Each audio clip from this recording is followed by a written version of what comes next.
morning, everyone. Happy Tuesday. It is May 5th. Lisa, Lydia, Scott with you here this morning. We'll get to our Cinco de Mayo forecast and margarita forecast in just a moment. I can always do one of those. Of course, that we're live right around this time every weekday morning. Love it when you join us live, but it stays on your feed throughout the day, so you can watch it whenever it works best for you or check it out as a podcast. Just go to inform.com/podcast and look for the Inform Minute. It's almost as cold out as a margarita this morning. Yeah. Today's margaritas are paired best with a nice coat. It's not patio weather No, it's today, not. unfortunately. Hold off to like Friday. There we go. Okay. Which, I mean, margaritas and Fridays go pretty well together, so not bad. Today it's chilly. Highs in the 40s this afternoon. Woke up in the upper 20s to near 30. So yes, cold enough to keep your ice cubes on the frozen side this morning. We fell down to 27 at one point here in Fargo. We're looking at 45 later today. Breezy out of the northwest, gusting 20 to 25 miles an hour, so enough to give us a little bit of a wind chill factor, an extra bite of chilly air. Mostly cloudy sky and a few flurries. We've seen snowflakes this morning. Yeah. I've heard from Grand Forks, I've heard from southern Manitoba, Mahnomen, Foston, a lot of folks saying that they saw some flakes early. We'll keep a flurry chance around this morning, warm it up to a few sprinkles this afternoon. Just kind of a chilly, brisk, raw day. Yeah. Tomorrow a little bit better. We'll be near 50. Flurries, wow. Sprinkles, flurries. It's a new word. That's Yeah, there you go. You invented it. Flurries. Splurries are possible again tomorrow. Flurries in the morning, sprinkles by the afternoon. Again, a high near 50. A little less wind for tomorrow, so that's a bit better. Peaks of sunshine with a mostly cloudy sky. By Thursday, we'll send the sprinkle chance further to the east. That means we'll see more sunshine, and I think we get to warm up a little bit more by Thursday. Okay. Back closer to Nice. 60. 62 is our forecast high on Thursday, so not bad. That's pretty close to average for this time of year. Less wind, a little sun. It's an all right Thursday afternoon. Friday looks better. Upper 60s to near 70. Looking at 68 in Fargo. Partly cloudy, maybe a slight breeze, but it's out of the southwest, so that's what's bringing in the warmer air. Near 60 for fishing opener and for Mother's Day weekend. Mostly cloudy, kind of in and out of clouds. Chance at a shower or two on Saturday. Still the really spotty light stuff though, where you get maybe a few hundredths at a time. Sure. Tallying up to like less than a tenth of an inch. So really light. Shouldn't ruin any fishing forecasting. Every fisherman has been rained on at some point. This looks light. I don't see lightning or anything like that we have to worry about while you're out on the lake. We should be all right into fishing opener Friday night into Saturday. Mother's Day on Sunday, looking at upper 50s, slight breeze, mostly cloudy. Okay, could be better, but could be like today, could be a little bit worse. An all right forecast back up into the 70s by next week. Cool. A little bit of a dry stretch, dry pattern setting up. The jet stream, the active storm track is kind of off to our west and then scooping to our southeast, which is going to keep us fairly dry. I don't have great moisture chances for the next at least 7 days, if not even closer to about 10 days. Kind of in that fine line of like needing rain, but also needing to plant and get through planting without having to dodge showers. Like once the seed's in the ground, then it can rain. Yeah. It depends on who you ask and where you are. I get so many mixed emotions this time of year. So it is what it is. We're looking at a dry stretch as we go through about the next 7 days. That doesn't mean bone dry, still getting some spits of rain. But again, as I mentioned, tallying up to less than a tenth of an inch. So no huge moisture.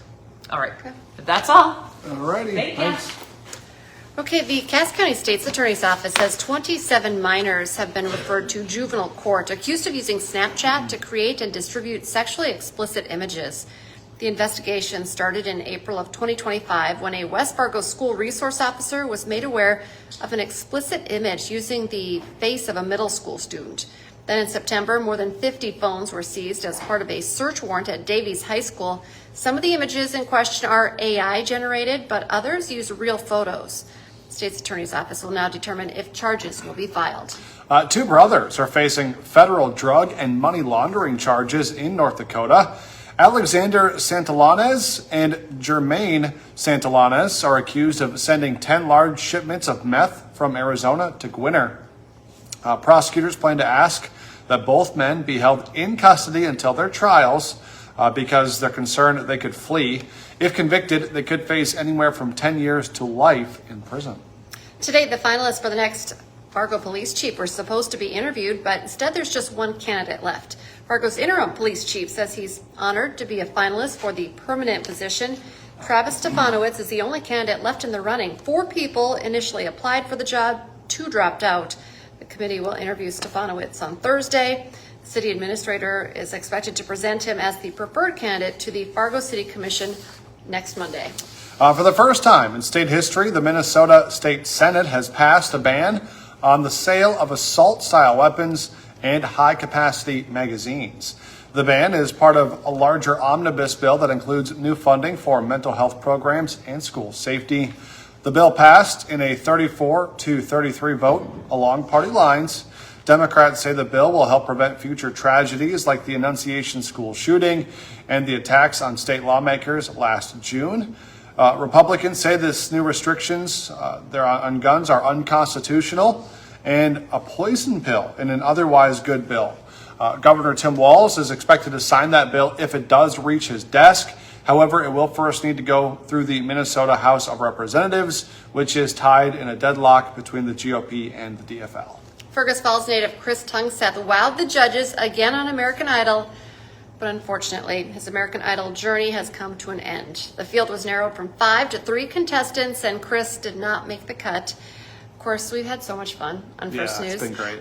Cheering for him, talking about him the following mornings. We're sad to see it end, but of course, so proud of what he has done so far. And I know this is just not the end of his musical career for sure. The 3-hour finale is next Monday night from 7 to 10, and you can watch that on WDAY. Top 5, certainly a worthy accomplishment. Yep. He can hold his head high, I would say. I agree. All right, today on Hot Mic with Dom Izzo, Anthony Edwards returned and the Wolves held on to win. Highlights of a wild Game 1 victory for Minnesota as they beat the Spurs. Plus, Fargo Davies has had only one athletic director since its doors opened. Lenny Olhauser discusses the end of his nearly 2-decade run. Hot Mic is live from 9 to 11 on WDAY Extra and Inforum.com. Now's a great time to get that Inforum.com subscription. If you don't have it yet, just go to Inforum.com/subscribe to check out the deals. 99 cents a month for your first 3 months is one of them, so check it out. Join us for the rest of our newscast today as well. Our next one's at 11, then 4, 5, 6, 9, and 10. First News is back tomorrow morning from 5 to 7. Have a great day, everyone.